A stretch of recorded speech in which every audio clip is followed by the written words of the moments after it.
Hello अस्सलाम वालेकुम, कैसे हैं आप सब। मैं उम्मीद करता हूँ आप सब खैरियत से होंगे। वेलकम करता हूँ आपको आपके फेवरेट यूट्यूब चैनल में। मेरा नाम मोहम्मद फ़हाद।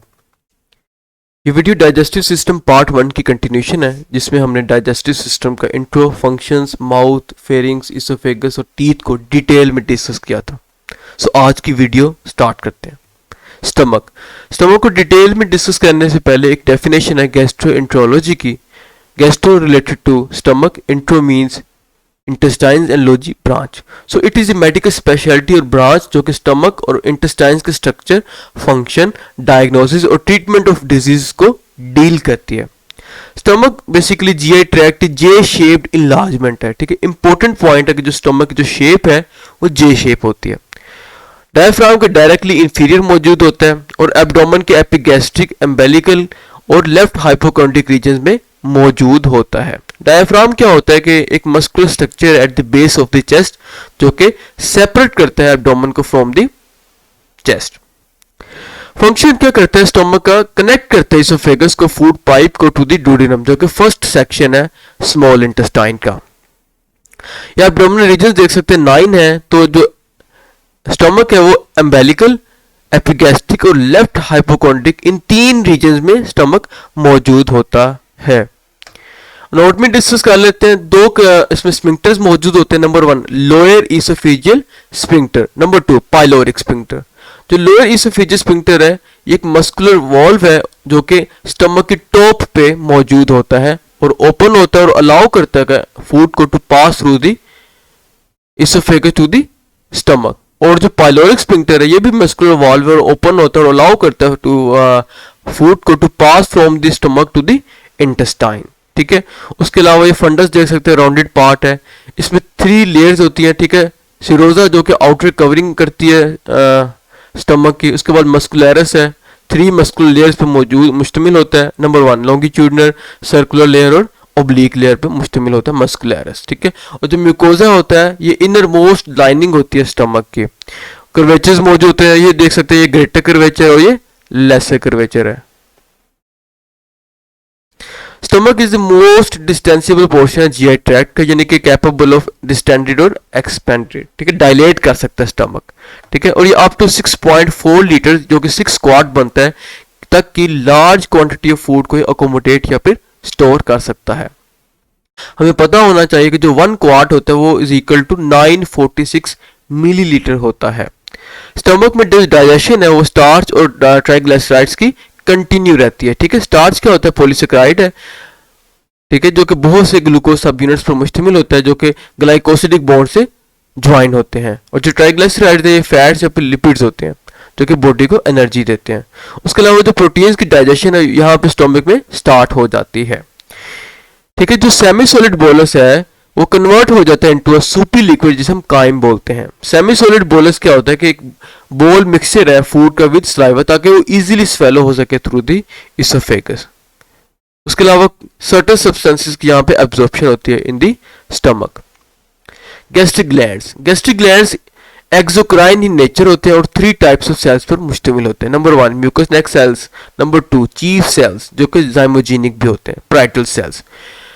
अगर हम कंपैरिजन करें एक्सोक्राइन ग्लैंड्स का एंडोक्राइन ग्लैंड्स के साथ, तो जो एक्सोक्राइन ग्लैंड्स होते हैं वो अपने सब्सटेंसेस को सिक्रीट करते हैं through the ducts on to the body surfaces, for example stomach. और जो एंडोक्राइन ग्लैंड्स होते हैं वो अपने सब्सटेंसेस को डायरेक्टली स्टिमुलेट करते हैं, जो एंडोक्राइन ग्लैंड्स होते हैं वो सब्सटेंसेस को डायरेक्टली सिक्रीट करते हैं into the blood stream.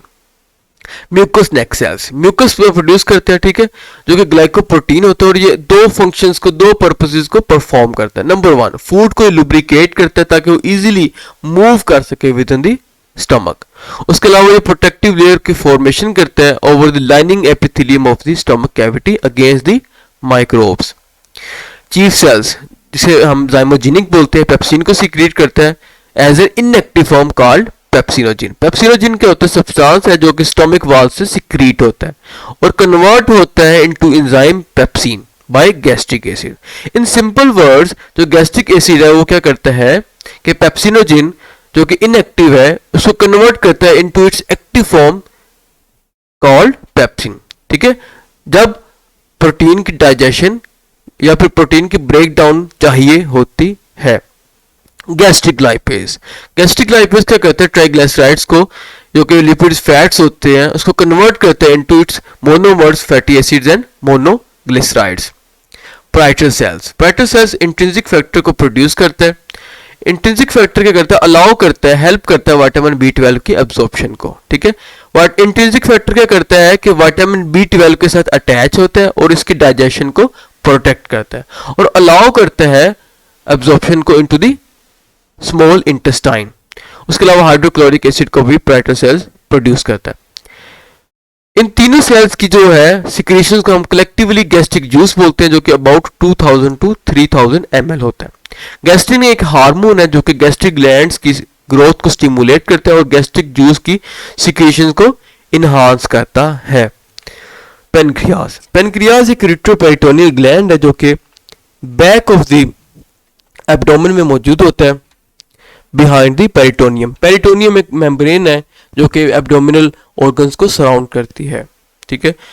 Length है 12 टू 15 सेंटीमीटर और जो थिकनेस है वो 2.5 सेंटीमीटर थिक है, अबाउट 1 इंच, ठीक है।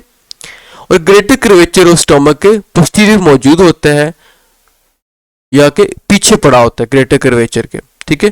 पेनक्रियाज हेड, बॉडी और टेल पे मुश्तमिल होता है और डुओडेनम के साथ कनेक्ट होता है बाय 2 डक्ट्स, ठीक है, जिसे हम मेन पेनक्रियाटिक डक्ट और एक्सेसरी डक्ट्स बोलते हैं। ये देख सकते हैं पेनक्रियाज है, ये हेड है, ये बॉडी है और ये टेल है। पेनक्रियाज जो है वो स्मॉल इंटेस्टाइन के फर्स्ट पोर्शन, फर्स्ट सेक्शन जिसे हम डुओडेनम बोलते हैं, उसके साथ कनेक्ट होता है बाय 2 डक्ट्स। ये मेन पेनक्रियाटिक डक्ट है जिसे हम डक्ट ऑफ विर्सन बोलते हैं और एक्सेसरी डक्ट जिसे हम डक्ट ऑफ सेंटोरिनी बोलते हैं, ठीक है। उसके साथ ही जाकर डुओडेनम के साथ कनेक्ट हो जाता है, ठीक है। पेनक्रियाज की सिक्रीशंस को हम पेनक्रियाटिक जूस बोलते हैं जो कि डुओडेनम में ड्रेन हो जाती है through pancreatic ducts, accessory and main pancreatic duct. Pancreatic juice में एंजाइम्स मौजूद होते हैं जो कि डाइजेशन को परफॉर्म करते हैं, ठीक है। अब ये देखिए जो सीबीसी है, कॉमन बाइल डक्ट, ये ऊपर से आ रही होती है, ठीक है, जो कि यूनाइट बन रही होती है लीवर से और गॉल ब्लैडर से, जहाँ के फ्री मेन पेनक्रियाटिक डक्ट के साथ यूनाइट होती है और एम्प्यूला बनाती है जिसे हम हेपेटो पेनक्रियाटिक एम्प्यूला बोलते हैं, ठीक है, एम्प्यूला वाटर, ठीक है, जो कि फिर जाके डुओडेनम के साथ ओपन हो जाती है, ठीक है। यहाँ पे एलिवेशन होती है जिसे हम मेजर डुओडेनल पेपिला बोलते हैं।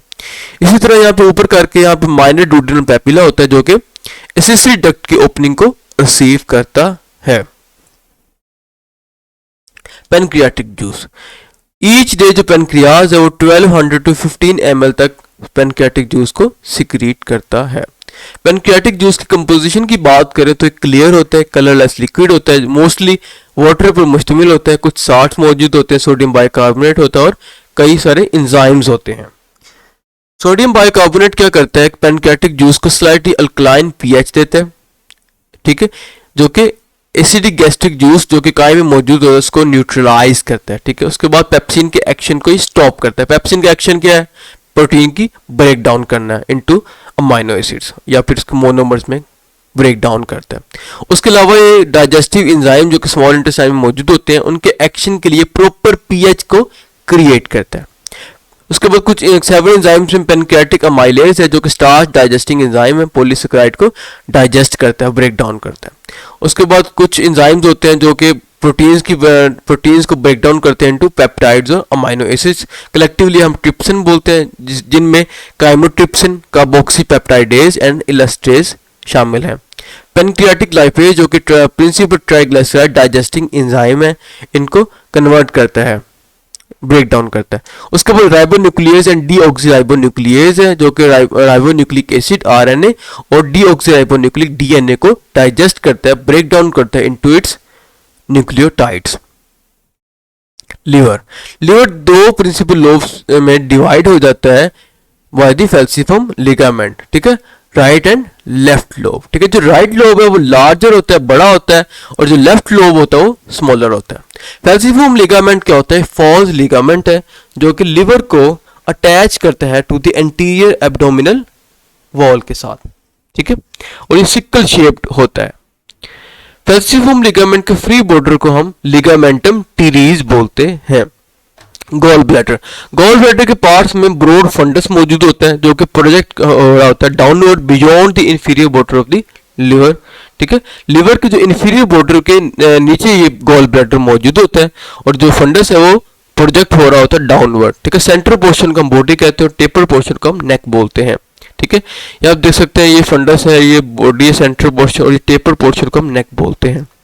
ठीक है, ये आप देख सकते हैं, ये लिवर है। लिवर डिवाइड होता है दो लोब्स में, राइट एंड लेफ्ट लोब में, sorry right and left lobe में। ठीक है, राइट लोब है ये बड़ा होता है और जो लेफ्ट है ये स्मॉलर होता है, छोटा होता है। ठीक है, कौन डिवाइड कर रहा होता है? फैल्सिफॉर्म लिगामेंट। ठीक है, इसके फ्री बॉर्डर को हम लिगामेंटम टीरीज बोलते हैं। ये गॉल ब्लैडर देख सकते हैं जो कि इंफीरियर बॉर्डर ऑफ लिवर में मौजूद होता है। ठीक है, और ये जो फंडस है आप देख सकते हैं प्रोजेक्ट डाउनवर्ड होता है over the inferior border of the liver.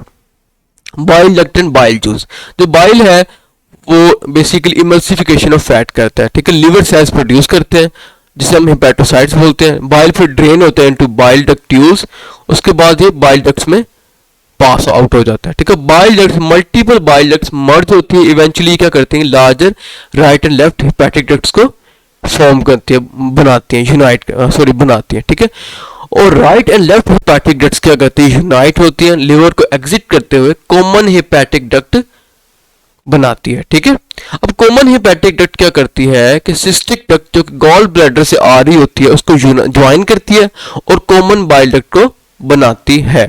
ठीक है, इसी रूट के थ्रू जो बाइल है वो डुओडेनम में एंटर हो जाती है जो कि स्मॉल इंटेस्टाइन का फर्स्ट पोर्शन है टू पार्टिसिपेट इन डाइजेशन। ठीक है, बाइल है, यहाँ से बाइल डक्ट ट्यूब्स में, बाइल डक्ट्स में आ जाती है। बाइल डक्ट जो मल्टीपल बाइल डक्ट्स हैं वो इवेंचुअली मर्ज होते हैं और राइट हेपेटिक डक्ट और लेफ्ट हेपेटिक डक्ट्स बना देती हैं। ठीक है, ये दोनों फिर क्या करती हैं? यूनाइट होती हैं और कॉमन हेपेटिक डक्ट को फॉर्म बनाती है। ठीक है, उसके बाद कॉमन हेपेटिक डक्ट क्या करती है? सिस्टिक डक्ट जो कि गॉल ब्लैडर से आ रही होती है उसको ज्वाइन करती है और सीबीसी जिसे हम कॉमन बाइल डक्ट कहते हैं। अब CBC common bile duct main pancreatic duct के साथ यूनाइट होती है, एम्प्यूला बनाती है, एम्प्यूला वाटर, जिसे हम ठीक है, फिर वहां पे जाके डुओडेनम में कनेक्ट हो जाती है। यहाँ पे एक एलिवेशन होती है जिसे हम मेजर डुओडेनल पेपिला बोलते हैं। स्मॉल इंटेस्टाइन, मोस्टली जो डाइजेशन है और अब्जॉर्प्शन है न्यूट्रिएंट्स की वो इसी लॉन्ग ट्यूब में स्मॉल इंटेस्टाइन में होती है। डाइजेशन की दो टाइप्स है, मैकेनिकल केमिकल डाइजेशन। ठीक है, मैकेनिकल जिसे मैस्टिफिकेशन और च्यूइंग बोलते हैं जो कि मैकेनिकली फूड को ब्रेक डाउन करते हैं इनटू स्मॉलर मॉलिक्यूल्स और न्यूट्रिएंट्स, और जो केमिकल होती है वो एंजाइम्स के थ्रू हो रही होती है। स्मॉल इंटेस्टाइन जो पायोरिक स्फिंक्टर ऑफ द स्टमक से स्टार्ट होता है, पायोरिक स्फिंक्टर जो होता है वो at the base of the stomach में मौजूद होता है, तो वहां से स्मॉल इंटेस्टाइन स्टार्ट होती है। उसके बाद एब्डोमिनल कैविटी के सेंट्रल इंफीरियर पार्ट से कॉइल होते हुए इवेंचुअली ओपन हो जाती है इनटू द लार्ज इंटेस्टाइन। ठीक है, डायमीटर 2.5 सेंटीमीटर होता है जो कि अबाउट 1 इंच होता है, और जो लेंथ होती है वो अबाउट 3 मीटर होती है इन अ लिविंग पर्सन, और डेड बॉडी में कडावर में 6.5 मीटर हो जाती है। ठीक है, due to the loss of the smooth muscle tone after death. ठीक है, मसल टोन क्या होती है? रेजिडुअल कंट्रैक्शन होती है ना रिलैक्स्ड स्केलेटल मसल। ठीक है, जिसकी वजह से डेड बॉडी में जो लेंथ है वो इंक्रीज हो जाती है। डुओडेनम, ठीक है, इसके स्मॉल इंटेस्टाइन के 3 सेक्शन है। पहला पार्ट है डुओडेनम, दूसरा जीजनम, तीसरा ileum. Duodenum pyloric sphincter of stomach से स्टार्ट होता है, सी शेप ट्यूब बनाता है। ठीक है, जो कि एक्सटेंड होता है अबाउट 25 सेंटीमीटर, और जब तक ये नेक्स्ट सेक्शन जीजनम के साथ मर्ज नहीं हो जाता। ठीक है, डुओडेनम क्या करता है कि बाइल और पैनक्रियाटिक डक्ट्स की ओपनिंग को रिसीव करता है और डिवाइड हो जाता है इनटू 4 पार्ट्स। ठीक है, ये आप देख सकते हैं डुओडेनम है, सी शेप्ड है और 4 पार्ट्स में डिवाइड होता है। ये फर्स्ट पार्ट है, सेकंड पार्ट, थर्ड, ये फोर्थ पार्ट है। ठीक है, यहाँ पे जहाँ पे bile duct main pancreatic duct unite होती है वहां पे फिर क्या होता है कि सेकंड पार्ट ऑफ डुओडेनम को की मीडियल वॉल को पीस करती है। यहाँ पे एक स्मॉल राउंडेड एलिवेशन होती है जिसे हम मेजर डुओडेनल पेपिला बोलते हैं, एम्प्यूला ऑफ वाटर। ठीक है, जबकि जो माइनर डुओडेनल पेपिला है जो कि मेजर डुओडेनल पेपिला के ऊपर होता है, सुपीरियर मौजूद होता है, ये रिसीव करता है opening of the accessory pancreatic duct. ठीक है। ये माइनर डुodenal पेपिला और ये मेजर डुodenal पेपिला जो कि सीबीसी और मेन पैनक्रियाटिक ट्रैक्ट की ओपनिंग को रिसीव कर रहा होता है। जीजनम एंड आइलियम, जीजनम जो है वो अबाउट 20 फीट लॉन्ग होता है और जो जीजनम है वो अपर 2/5 ऑफ दिस लेंथ बनाता है, ठीक है। यानी कि 5 हिस्से हैं तो 2 हिस्से जीजनम के होते हैं, ठीक है। जीजनम बिगिन होता है, स्टार्ट होता है एट द डूडोजीजनल फ्लेक्सर जो कि बेंडिंग होती है, कर्विंग होती है, और जो आइलियम है वो एंड हो जाता है एट द आइलियोसीकल जंक्शन। सीकम जो लार्ज इंटेस्टाइन का पार्ट है। Ileum mostly right lower quadrant में मौजूद होता है। एब्डोमेन के 4 बड़े क्वाड्रेंट्स होते हैं, ठीक है, अपर क्वाड्रेंट्स और 2 लोअर क्वाड्रेंट्स। तो ये राइट लोअर क्वाड्रेंट में आइलियम मौजूद होता है। फंक्शन क्या होता है कि डाइजेशन ऑफ कार्बोहाइड्रेट, प्रोटीन और लिपिड कंप्लीट हो जाती है यहाँ पे स्मॉल इंटेस्टाइन के इस पोर्शन में as a result of the collective action of the pancreatic juice, bile and intestine juice in the small intestine. Villi, villi जो होता है वो म्यूकोजा जो कि इनर मोस्ट लाइनिंग है स्मॉल इंटेस्टाइन की, उसकी ये फ्री फिंगर लाइक प्रोजेक्शन होती है विलाई, ठीक है। एपिथेलियल लेयर के साथ कंपोज होता है। उसके अलावा लैमिना प्रोपिरा और मस्कुलरिस म्यूकोजा से कंपोज होता है, ठीक है। अबाउट 0.5 to 1 mm लॉन्ग होता है, ठीक है। Large number of villi about 20 to 40 पर स्क्वायर मिलीमीटर तक ये होते हैं ऑन द एवरेज, ठीक है। सरफेस एरिया एपिथेलियम को इंक्रीज कर रहा होता है, ठीक है, जिसकी वजह से एब्जॉर्प्शन और डाइजेशन इंक्रीज हो जाती है, ठीक है। अगर हम सरफेस एरिया को इंक्रीज करते हैं तो एब्जॉर्प्शन भी इंक्रीज होती है और इंटेस्टाइनल म्यूकोजा को ये वेल्विलिटी अपीयरेंस देता है, ठीक है। ईच विलस जो कि सिंगुलर फॉर्म है विलाई की, ये एपिथेलियम से कवर होता है and has a core of the lamina propria जो कि कनेक्टिव टिश्यू की टाइप है। उसके अलावा आर्टेरियोल है, वैन्यूल है, ब्लड कैपिलरी नेटवर्क होता है और लैक्टियल मौजूद होता है जो कि लिम्फेटिक कैपिलरी है। ये म्यूकोजा है जो कि इनर मोस्ट लाइनिंग है स्मॉल इंटेस्टाइन की, ठीक है। और ये एपिथेलियल लेयर देख सकते हैं जिसमें मल्टीपल आप सेल्स देख सकते हैं, एब्जॉर्प्टिव सेल्स हैं, गोबलेट सेल्स हैं, एंडोक्राइन सेल्स और पेनिथ सेल्स हैं, ठीक है। उसके अलावा ये आप देख सकते हैं लैमिना प्रोपिया जो कि कनेक्टिव टिश्यू टाइप है, लैक्टियल है, लिम्फेटिक कैपिलरी है, ब्लड कैपिलरी नेटवर्क है, ठीक है। और ये वेल्वेटी अपीयरेंस देता है और ये एब्जॉर्प्शन को इंक्रीज करता है। Microvilli, in beside circular fold villi small intestine microvilli में भी मौजूद होती है, ठीक है, जो कि एब्जॉर्प्टिव सेल्स की फ्री मेम्ब्रेन की प्रोजेक्शन है, ठीक है। ये देख सकते हैं एब्जॉर्प्टिव सेल्स, इनकी फ्री प्रोजेक्शन होती है जिसे हम माइक्रोविलाई बोलते हैं। Each microvillus 1 micrometre long projection है of the small cell membrane, किसकी? एब्जॉर्प्टिव सेल के सेल मेम्ब्रेन की, ठीक है। अबाउट और ये 20 to 30 एक्टिव फिलामेंट्स के बंडल में कंपोज होता है और ऑन दी एवरेज एस्टिमेटेड कहता है कि 200 मिलियन माइक्रोविलाई मौजूद होता है पर square millimetre of the small intestine. क्योंकि microvilli surface area of the plasma membrane को इंक्रीज करता है जिसकी वजह से larger amount of digested nutrients easily diffuse हो जाते हैं into absorptive cells in a given period. Large intestine, large intestine is the terminal portion of the GI tract, यानी कि आखिरी पोर्शन है लार्ज इंटेस्टाइन जीआई ट्रैक्ट का या फिर एलिमेंट्री कनाल का, और ये डिवाइड होता है इनटू 4 प्रिंसिपल रीजन्स, ठीक है। जैसे जैसे जो काइम जो सूपी लिक्विड है वो मूव करता है through the large intestine, bacteria act करते हैं इस पे एक्ट करते हैं फूड पे और वाटर, ठीक है। आयंस, विटामिन आर और वाटर आयंस और विटामिन है वो एब्जॉर्ब हो जाते हैं, ठीक है। As a result faeces are form जो कि अनवांटेड सब्सटेंसेस होते हैं और वो एनएस के थ्रू एलिमिनेट हो जाते हैं। लार्ज इंटेस्टाइन अबाउट 1.5 मीटर तक लॉन्ग होती है और 6.5 सेंटीमीटर तक डायमीटर में होती है in living humans and cadavers, ठीक है। और ये आइलियम से एक्सटेंड होते हुए एनएस पे जाके ये खत्म हो जाती है। ये आप देख सकते हैं, ये इलियोसिकल जंक्शन है, ठीक है। आइलियम लास्ट पोर्शन है स्मॉल इंटेस्टाइन का जो कि फिर आइलियम कनेक्ट हो जाता है सीकम के साथ जो कि फर्स्ट पार्ट है सीकम। सीकम के बाद ये असेंडिंग कोलोन है, ट्रांसवर्स कोलोन है, ये डिसेंडिंग कोलोन है। उसके बाद सबसे जो लास्ट पोर्शन है जिसे हम एनएस बोलते हैं, इसके थ्रू फिर क्या होता है जो फीसिस होते हैं जो कि अनवांटेड सब्सटेंसेस होते हैं वो सिक्रीट हो जाते हैं। आज के लिए इतना ही, मुझे दीजिए इजाज़त। अल्लाह हाफिज़।